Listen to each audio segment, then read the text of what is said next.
Eu sei que o cérebro sempre foi algo que o ser humano tentou entender e estudar, mas quando que tem esse salto no estudo do cérebro? São muitos, né? É difícil dizer. Existe alguma invenção, alguma coisa que facilitou a gente a... Veja, a neurociência é uma disciplina, como disciplina de investigação científica, ela é muito jovem, né? Ela foi revolucionada por um espanhol maluco chamado Santiago Ramón y Cajal no começo do século XX.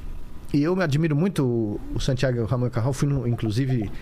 Dei aula no instituto dele em Madrid, que ele criou, né? Porque o cara era um casca de ferida sensacional. Era o tio Dema, ou o cara do livro, tá igualzinho. Pra você ter uma ideia, quando ele começou...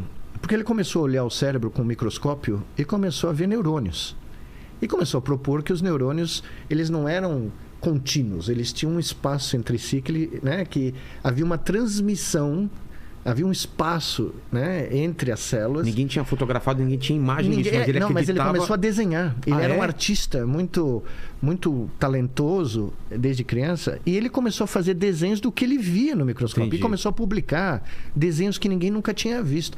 Porque ele criou um método muito interessante. Ele mudava o plano focal, só que ele desenhava todos os planos focais num único plano. Então imagina quando você está olhando, você vê só um neurônio num plano focal. Certo. Aí você muda o plano focal, você vê o outro embaixo. Você Né? fala plano focal e aproximar e afastar? Para aproximar e afastar o foco do seu microscópio. Então as pessoas viam um neurônio, mudavam o foco, viam um outro. Ele falou, não, eu vou pôr todos eles no mesmo plano. Então ele criou a primeira imagem de um circuito neural. Nossa! E com desenho. A tridimensionalidade isso, do negócio. ele conferiu a tridimensionalidade, ele pôs no plano, mas como ele era um artista, né, e um cara teimoso pra caramba, ele criou imagens que são eternas até hoje, né? Mas a linguagem franca da biologia na Europa naquele momento era o alemão. Certo. E ele não falava nada de alemão. Muito pobre. E ele não conseguia publicar. Os alemães, a linguagem que ele vinha era muito ruim, as figuras eram impressionantes, mas os caras falavam, o cara de Madrid. Né? E antes ele não era só de Madrid, ele foi para o interior da Valência, ele foi em vários lugares no interior da Espanha antes de chegar em Madrid, né? Então ele não teve dúvida. Opa! Deve ter. Seu Dr. Santiago Ramón y Cajal ficou bravo. Ele criou uma revista dele, em espanhol. E começou a publicar os artigos em espanhol. Ou seja, o primeiro volume da revista dele... Ele criou a revista para poder... Tinham 6 artigos dele. O que aconteceu? Os alemães tiveram que aprender espanhol.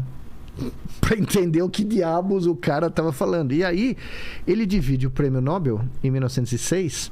Imagina, né? O cara que dissecava lagarto na pia da cozinha da mulher, porque ele morava no interior da Espanha, não tinha laboratório, não tinha coisas como nós temos, né?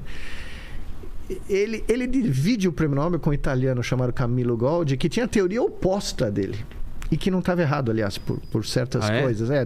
Tem nuances aí, né? Porque o Camillo Golgi falava de redes neurais, mas ele não acreditava nas sinapses, né? No espaço que existia. Mas ele...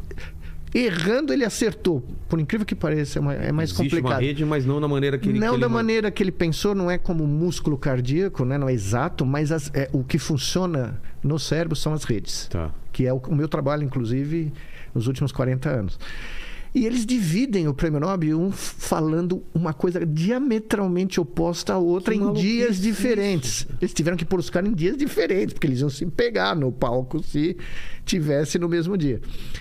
E esse cara revolucionou, sem dúvida nenhuma. Ele abriu o leque, né? É uma explosão.